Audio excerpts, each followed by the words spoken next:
Olá, estudante da Escola Elizabeth, seja bem-vindo a mais uma aula. Aqui é o professor Edivaldo Carvalho de Arte. Hoje nós iremos falar sobre Pop Art. Eu espero que todos vocês estejam bem, espero que todos vocês estejam em paz e com saúde, tá bom? Então eu desejo saúde e paz aí para vocês e para as famílias de vocês. Vamos para mais essa aula aqui, tá, gente? Hoje nós iremos tratar um assunto muito importante daqui do terceiro ano do ensino médio, porque ele é uma base, ele é uma essência do que nós iremos chamar, a partir de agora, de arte contemporânea, tá bom?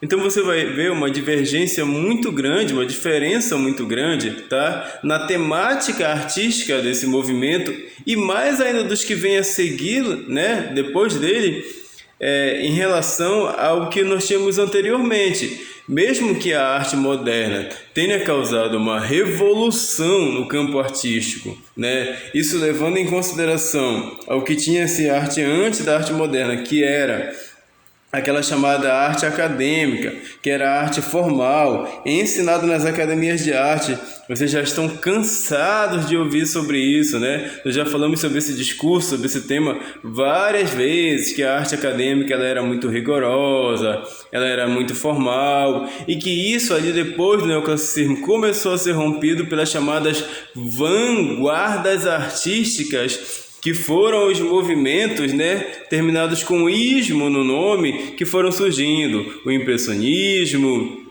o expressionismo, o cubismo, o surrealismo, tá? Todos aqueles ismos, as vanguardas russas, todinhas aquelas coisas que a gente viu, né, minha gente? Então, a pop art e a arte contemporânea, que é a arte que nós vamos ver a partir de agora, ela vai divergir, ela vai se diferenciar em muitas coisas da arte moderna por conta da forma como ela se apresenta, da temática e principalmente da conversa que essa arte vai ter com um público um pouco mais geral, tá? O que o nome pop remete a vocês? Remete a popular, né? A coisa do povo. Então é isso mesmo que a gente vai falar aqui. A gente vai falar sobre a chamada cultura pop, cinema, a moda, a televisão, os artistas, os cantores, os esportistas, tá? Que se destacavam na época em que essa arte aconteceu. Tudo isso vai ser visto aqui. Eu vou começar o nosso slide, a nossa aula aqui, com umas perguntas bem divertidas aqui para vocês, tá bom? Imaginem, né, que vocês precisam fazer uma obra de arte, tá? Então vamos lá. Se você fosse pintar algo, você escolheria como tema uma lata de sopa? Como fez aí o nosso amigo Andy Warhol em Campbell Soup? Ou você iria reproduzir em uma tela uma página de histórias em quadrinhos? Como fez aí o Roy Lichtenstein em Garota Se Afogando? Não, pera aí. Ou quem sabe, se você fosse esculpir algo, talvez a sua escultura fosse um hambúrguer gigante de borracha, lona e plástico, não é? Como fez aí o nosso amigo Klaus Oldenburg, quando ele fez um hambúrguer gigante. Não, calma lá, gente. Melhor ainda. Sua escultura seria refazer uma caixa de sabão em pó. Que tal? Não? É tudo muito estranho para vocês? O que fez a arte tomar esses rumos, né? Como é que artistas de cinema, caixas de sabão, latas de sopa foram parar nas artes? Nós estávamos vendo temáticas como a natureza, o amor, a religião, e de repente nós começamos a ver esse tipo de coisa: hambúrguer de lona, latas de sopa. O que fez a arte tomar esses rumos? Olha só, gente, aqui o conceito de pop art. Pop art é um movimento artístico surgido na década de 1950 na Inglaterra, mas que alcançou a sua maturidade na década de 1960 nos Estados Unidos. Uma das primeiras manifestações do pop art foi a colagem do artista Richard Hamilton. O que exatamente torna os lares de hoje tão diferentes e tão atraentes de 1956? A pop art propunha questionar com suas obras a massificação da cultura popular capitalista.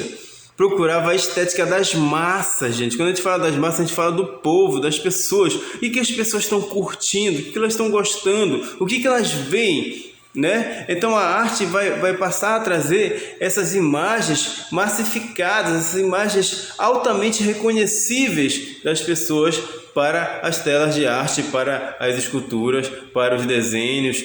para as gravuras, tá? Então, tentando achar a definição do que seria a tal da cultura pop. Vamos falar sobre essa obra, gente. O que torna o Hilário de hoje tão atraente, tão diferente, tá? Ela é essa obra aqui, é uma colagem do artista Richard Hamilton. Deem uma boa observada nela, tá? É um artista, é um fisiculturista, né? Segurando um pirulito pop gigante, caixa de som, sofá, pôster na parede, né? De um filme. Aí tem outra modelo ali no sofá, seminua, né? Tem uma embalagem de presunto ali em cima da mesa, uma escada. É uma colagem com mistura de muitas coisas, né? Vamos ver o que essa obra significa e por que ela foi o pontapé inicial da pop art. Richard Hamilton foi desenhista de engenharia e trabalhou com desenho técnico durante anos. A determinado momento da carreira, ele optou por colocar sua habilidade a serviço de obras mais criativas. A sua colagem, o que torna as casas de hoje tão diferentes e tão atraentes, foi apresentada numa galeria em Londres. O trabalho fez parte da célebre exposição This is Tomorrow, que significa Isso é o Amanhã. O artista fazia parte da época de um grupo chamado Independent Group, formado em 1952 na capital inglesa.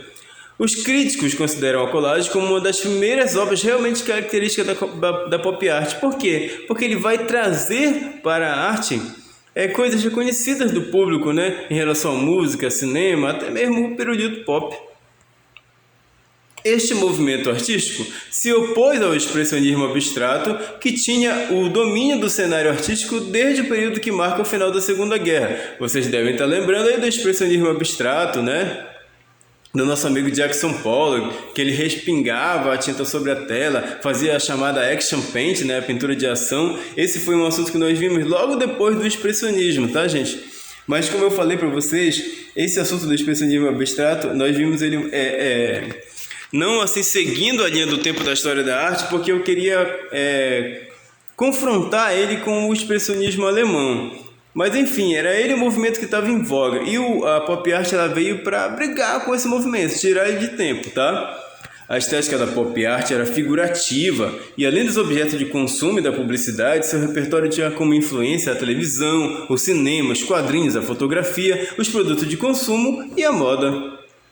Aí, gente, nós vamos chegar numa galeria de arte, num museu de arte, e agora nós vamos contemplar obras como essa aí, chamada All Right, né, de 1964, que é do Roy Lichtenstein, um artista que trazia trechos, pedacinhos de histórias em quadrinhos para as telas. E ele reproduzia, gente... Perdão, gente, eu esqueci de desligar aqui o Wi-Fi, tá? Vou só desligar aqui rapidinho para a gente não ficar sendo interrompido na nossa aula. Ele reproduzia exatamente como era a impressão gráfica daquele tempo lá, tá bom?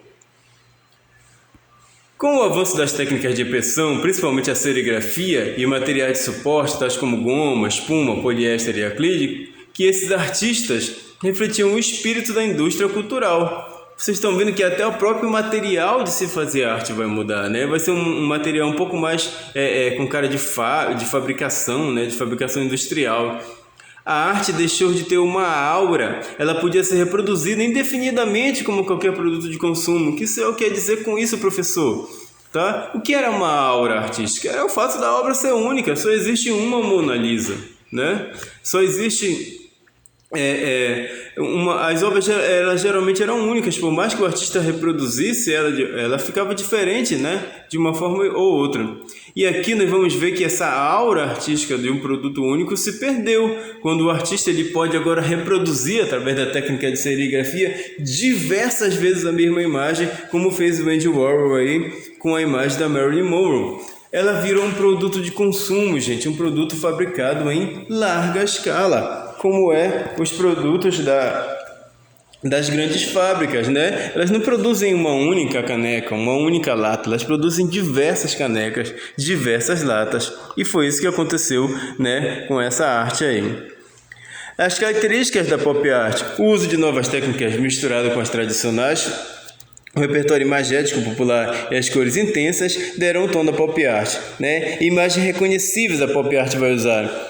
Ela utilizou imagens e ícones de mídias e produtos populares. Isso inclui entre comerciais como lata de sopa, placa de trânsito, fotos de celebridades, cores brilhantes, né? As cores vão ser muito chamativas. Ironia e sátira vai ser um estilo de arte que vai zombar das coisas da sociedade, né? Diferentes tipos de mídia. Então ela não vai mais se prender só ali na pintura, na escultura, ela vai variar, né? Inclusive fazendo colagem, como a obra do Richard Hamilton. Inovação técnica, muitos artistas pop estavam envolvidos em processo de impressão, o que lhes permitiu reproduzir rapidamente imagem em grandes quantidades. Foi o caso dessa obra aqui da Marilyn. Os artistas da pop art emprestaram imagens da cultura popular, tais como a televisão, revista em quadrinho, publicidade e imprensa, buscando desafiar os valores convencionais da mídia de massa, bem como criticar as noções de feminilidade, domesticidade, consumismo, patriotismo. Eles vão zombar, zoar de tudo, gente, questionar tudo. As estratégias de apropriação da pop art estendiam-se a seus materiais e métodos de produção, que eram muitas vezes extraídos do mundo comercial. Então, assim, gente, eles vão usar imagens facilmente reconhecíveis, como fez aí o Jasper Johns na série deles de Bandeiras, de 1954, e vai reproduzir uma imagem altamente reconhecível, que é a bandeira americana. Os principais artistas e obras da pop art. Entre os principais artistas da pop art estão ele, né, que é o grandão aqui, o artista principal que nós vamos estudar hoje, que é o Andy Warhol, considerado por muitos especialistas como seu maior expoente, e assim também como o Roy Lichtenstein, Robert Rauschenberg, David Hockney. Nós vamos falar um pouquinho sobre esses caras aqui, tá? Começando pelo Lichtenstein, que a obra dele é muito direta, né, é muito fácil de compreender. O Lichtenstein foi um artista notório dentro da pop art. Ele usava como temática a história em quadrinhos. A ideia de mostrar a futilidade da cultura de massa americana. Lichtenstein pintava seus quadros com tinta acrílica, onde reproduzia à mão procedimentos gráficos, como, por exemplo, a técnica do pontilhismo. Seus quadros possuíam cores brilhantes, planas e limitadas. O artista queria fazer uma reflexão sobre a linguagem das formas artísticas. E ele fazia essas belíssimas obras, né, que eram reproduções de pequenos trechos de história em quadrinhos, aí, como Maybe, né? Que nós vimos aí a heroína colocando a mão no cabelo, que o vento está impactando. É uma obra realmente impactante. Você chegar e ver isso numa tela era uma coisa interessante. Talvez as pessoas tenham estranhado na época por ver paisagem, né? Aquelas coisas lá que eram muito conhecidas que os artistas faziam, e chegar e ver um trecho de uma história em quadrinhos era algo bem diferente, bem exótico, bem, vamos dizer assim, radical. As pinturas deste artista possuem traço simbólico dos comics, as famosas histórias em quadrinhos. O seu trabalho mais famoso, chamado One, que a gente já vai ver daqui a pouco no próximo slide, de 1963, foi inspirado em uma capa da 89ª edição de uma série da DC Comics, lançada em 1962, produzida por Jerry Grandenet. Lichtenstein tinha como objetivo ironizar a ostentação desse movimento com temáticas de uma arte comercial. Então tá aqui, gente, a obra Run, né, onde ele reproduz aí mais um trecho de uma história em quadrinhos. Eu acho muito bonitas as obras do Lichtenstein. Mais obras dele, né? Kiss 5, que é de 1964, Forget It, de 1962, e Spray, também de 1962. Todas ele reproduz trechos de história em quadrinhos, né, com a técnica que era a técnica de impressão na época. Aqui nós temos mais uma obra dele, chamada Hopeless, né? Apesar de ser obras que são simplesmente reproduções exatas de como eram nas histórias em quadrinhos, elas ficam muito expressivas, né, gente? Inclusive ele usava personagens assim mais cômicos, como aí o Mickey e o Pat Donald em Look Mickey, né? Obra de 1961. Aqui é In the Car, né, no carro, obra de 63. Todas elas são obras que chamam muita a atenção. Aqui o Roy Lichtenstein, um retrato de 63 para a revista Life, né, mostrando aí uma das suas obras, It Is With Me. Agora vamos falar sobre Robert Rauschenberg. A gente vai acelerar um pouquinho aqui, tá, gente, para o slide não ficar muito longo. Rauschenberg misturou materiais e métodos para criar colagens de pop art, incorporando imagens populares da época. É considerado um artista precursor da pop art, principalmente por seus trabalhos que misturavam de garrafas de Coca-Cola, embalagens de produtos e animais empalhados em sua criação. Então, gente, ele vai fazer uma colagem misturando com pintura, né, nas suas obras, como em Collection, de 54, 55, ou ele vai pegar imagens populares, né? Aí nós temos desde o presidente Kennedy, a morte do Martin Luther King, a Janis Joplin, que era uma cantora da época, né? Famosa do festival de Woodstock, a ida do homem à lua, o exército lá na guerra. Como técnica, utilizou impressão silkscreen para aplicar imagens fotográficas tomadas por grandes e grossas pinceladas de tinta. Rauschenberg ficou reconhecido internacionalmente na Bienal de Veneza de 1964. Aqui, gente, uma obra dele, Wooden Gallup. Vocês podem ver que além de pintura tem colagem, né, de materiais por cima. Aqui mais uma vez ele representou o presidente Kennedy. Por que ele representava o presidente? Porque o presidente era uma imagem muito conhecida, né? Como eu falei para vocês, se apropriavam de imagens de pessoas, produtos e coisas muito conhecidas e colocavam nas obras deles. De muitas maneiras, a ironia e a paródia do pop art eram tanto uma extensão do dadaísmo, que é um movimento que eu ainda não falei para vocês e que aconteceu, né, ali na arte moderna, mas eu ainda vou falar um pouquinho para vocês sobre isso, tá? Eu estou reorganizando essa forma de mostrar os assuntos e também a pop art vai ser uma rejeição, né, ao predomínio do expressionismo abstrato. Aqui nós vamos falar sobre o Peter Blake, né? O Peter Blake ele é principalmente reconhecido, gente, por ter feito a capa desse álbum icônico da banda Beatles, né? Que é o Sgt. Pepper Lonely Hearts Club Band. É uma capa cheia de imagens, de colagem, muito colorida, né? Lembra um pouco até o trabalho do Rauschenberg. Então ele vai usar essas imagens da cultura popular, a Coca-Cola, a Mary, o Elvis Presley, o James Dean, o Mickey Mouse, né? Coisas que eram muito conhecidas, muito batidas em questão de serem muito populares, né? Ele vai adicionar tudo isso na obra dele, tá bom? Vamos falar agora sobre o David Hockney, que ajudou a criar o movimento pop britânico na década de 60, criando pinturas semi-abstratas em mídias misturadas. Seu trabalho de 67, A Bigger Splash, né, que significa um grande mergulho, eu vou mostrar para vocês, foi uma das várias pinturas de arte pop centradas em torno de piscinas, um fascínio que cresceu depois que ele se mudou para a Califórnia, né? Então muitas obras dele vão apresentar piscinas, como essa que você está vendo aqui agora. As próximas obras que eu vou mostrar também, né, vão girar em torno dessa temática das piscinas. Como eu já falei para vocês, a Bigger Splash, né, uma das obras mais conhecidas dele. E Peter Getting Off Nick Pool, né, Peter saindo da piscina da Nick, também é uma obra muito conhecida aí, que gira em torno da temática de piscinas aí do nosso amigo David Hockney. E por fim, vamos falar sobre ele, o artista mais conhecido, mais popular, né? Assim, o cara que foi reconhecido como a cara da pop art, que é o Andy Warhol. O nome de Andy Warhol tornou-se sinônimo de pop art. Os trabalhos de Warhol tipificam muitos aspectos do movimento, tais como a obsessão por celebridades, a repetição de imagens e o uso da publicidade. Entre seus trabalhos mais notáveis estão a Campbell Soup Cans, tá? Que é aquela série que ele fez sobre a sopa Campbell's, que vocês viram lá no início e vão ver de novo, e representações de Marilyn Monroe. O Warhol abriu um estúdio chamado The Factory, né, que significa a fábrica, que servia tanto como seu ateliê quanto ponto de encontro para a classe artística de Nova York. Eu li, gente, o diário dele, a biografia dele, vou até mostrar depois para vocês aqui esses livros. E lá ia todo tipo de gente, era um point, né, da galera, assim, ó, os artistas do rock da época, os Rolling Stones, né, a banda que ele patrocinava, que era o The Velvet Underground, artistas do cinema, alguns muito conhecidos e outros não tanto, diretores de cinema, modelos, esportistas, enfim, era um ponto de encontro da galera ali, a Factory do Andy Warhol. Ele filmava, tirava foto de todo esse povo, escrevia sobre tudo, ele era uma pessoa bem exótica, né?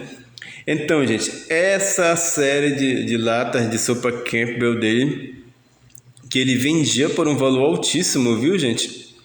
Ela foi, assim, algumas obras mais como eu posso dizer assim, simbólicas, né, da era pop art do Andy Warhol. Porque além dele fazer um produto que você poderia encontrar numa prateleira de supermercado, né, e que era muito famoso, muito popular nos Estados Unidos, ele ainda repetiu diversas vezes e em anos diferentes essa série aí de sopa Campbell's.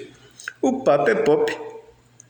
Ironizando a grande popularidade de Warhol com o fato dele ser católico praticante, o mesmo ficou conhecido como o Papa da Pop Art, né? Se vocês forem pesquisar no Google, vocês vão encontrar até foto dele com o Papa João Paulo II, né? Ele era uma figura bem exótica, né? Vamos dizer assim, bem diferente. Aí uma foto do nosso amigo Andy Warhol. A arte de Warhol era muito crítica contra a era industrial e amava causar escândalo com sua arte e suas frases cínicas. Eu acho que seria sensacional se todo mundo fosse idêntico. Ou ainda, eu quero que todo mundo pense da mesma maneira. Né? Eram frases irônicas dele. Em seus trabalhos, Andy Warhol estampava rostos de pessoas famosas como Elvis Presley e Marilyn Monroe, para mostrar que, apesar de serem personalidades públicas, eram também figuras impessoais, figuras de massa. Da mesma forma, destacou a impessoalidade de objetos de consumo, como a Coca-Cola, dinheiro, carro, lata de sopa Campbell. Aí, mais uma vez, né, essa obsessão que ele tinha por representar a imagem da Marilyn Monroe. Warhol era também cineasta e entusiasta do universo do cinema. Seu trabalho nas artes plásticas também procurou retratar ídolos populares norte-americanos a partir de uma nova perspectiva. Seus trabalhos como artista plástico tiveram como personagens principais ícones e personalidades públicas como Marilyn Monroe, Michael Jackson, Elvis Presley, Marlon Brando, Elizabeth Taylor. Vocês vão ver toda essa galera aqui, tá, gente? Warhol buscava reinventar as imagens consagradas, fazendo uso especialmente da reprodução mecânica, da aplicação de cores fortes e brilhantes sobre retratos que já faziam parte do imaginário popular coletivo, né? Então essas imagens aí, por exemplo, da Mary, do Mickey, elas já eram muito conhecidas pelo público. Ele só fazia reproduzir elas, às vezes, muitas vezes, né, fazendo diversas cópias, que era para eternizar mesmo isso na memória do povo. Então ele vai fazer diversas representações que vão desde a famosa e já conhecida lata de sopa Campbell até o príncipe do pop, né, o rei do pop aí, Michael Jackson, ou personalidades da música como o John Lennon e o Mick Jagger, né, que eram aí dos Beatles e dos Rolling Stones. Aqui, gente, ele vai fazer algumas séries, tipo artistas judeus, né? Aqui no caso de artistas negros, como aliás, esportistas negros, como o Pelé, né? Que era famosíssimo na época, e o Muhammad Ali, boxeador. Mais uma vez aí o John Lennon representado com a mesma técnica que ele fez ali a Marilyn, de mudar a cor e representar a mesma foto diversas vezes. A Elizabeth Taylor, nesse retrato dela que é muito conhecido, muito famoso, aí, feito pelo Andy Warhol. E até personalidades da política, né, gente? Que representavam o poder, o governo, como a Rainha Elizabeth e o Mao, que era o imperador chinês na época, né? Até essas figuras aí ele vai representar. Aqui nós temos Elvis Presley em uma cena de um dos filmes que ele fez, um filme de faroeste. A lata de Coca-Cola, que é um ícone popular muito reconhecido, né? E essa famosíssima banana que ele pintou para a capa do álbum The Velvet Underground and Nico, né? Da banda de rock experimental que ele mesmo patrocinava, né? Que era os Velvet Underground. Ele inseriu essa cantora Nico aí, meio que contra a vontade da banda, né? Ele pediu para ela gravar esse disco e fez essa capa famosíssima aí, né? A primeira edição, essa capa era um adesivo destacável, né? Que as pessoas poderiam colar em alguns lugares, mas a maioria das pessoas guardou, preservou como ela veio de fábrica, sem retirar o adesivo. Aqui, gente, a caixa de sabão Brillo, né, que era a caixa de sabão em pó, que ele reproduziu diversas vezes em madeira, em compensado, né? E as flores que ele costumava pintar muito no início da carreira dele, tá? Você deve pensar, mas professor, como é que as pessoas vão ver como arte uma caixa de sabão em pó? Bom, gente, A arte, toda vez que o mundo mudar, ela vai mudar, tá?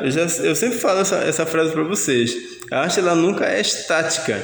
Ela sempre vai ganhando, vai aderindo novas ideologias, ela vai agregando valores, agregando temáticas, agregando materiais, agregando formas de se manifestar. Então a arte, ela não é estática, ela está sempre em constante mudança. Então, se há um tempo atrás só era reconhecido um retrato de um nobre, né, lá da Idade Média ou sei lá do Renascimento como arte, agora uma caixa de sabão pode ser reconhecida como arte. Algumas célebres frases do artista Andy Warhol. No futuro, todo mundo será famoso durante 15 minutos. É a famosa história dos 15 minutos de fama, né? Às vezes as pessoas falam, nem sabem de quem é essa frase. Ela é aí do Andy Warhol. Eu quero morrer de jeans, mais uma frase do Andy Warhol, que quase se realiza, né? Porque ele chegou a levar um tiro de uma feminista, né? Ele estava lá na fábrica dele. O pessoal especula que talvez eles tivessem um caso, que ela odiava ele, ou que tinha um affair, né? Um romance com ele. Enfim, não se sabe ao certo, né? Sabe que ele levou um tiro dessa mulher e sobreviveu. Ele morreu depois, anos depois, né, numa cirurgia que ele foi fazer, que não deu muito certo. Devia haver um curso no primeiro grau de amor, né? O primeiro grau que ele fala aí, gente, é como falavam antigamente para o ensino fundamental, né? Então ele está falando que deveria ter uma disciplina que ensinasse sobre o amor no ensino fundamental. Uma das frases cínicas aí do Andy Warhol, né? A própria imagem de Warhol já era bastante pop, né? Ele com essa peruca platinada, sempre de óculos escuros, de jaqueta de couro, né? Sempre se vestindo de preto. Ele fazia essa própria imagem de si mesmo, né? Construía um personagem, vamos dizer assim, né? Uma caricatura de si mesmo para chamar a atenção. Eu sou só um pouco fã dele, né? Eu tô ironizando aqui porque eu gosto muito desse artista, já li a biografia dele, né? E li os 2 diários, inclusive estou relendo. É isso aí, galera. É essa nossa aula de hoje. Vamos lá pro Google Classroom.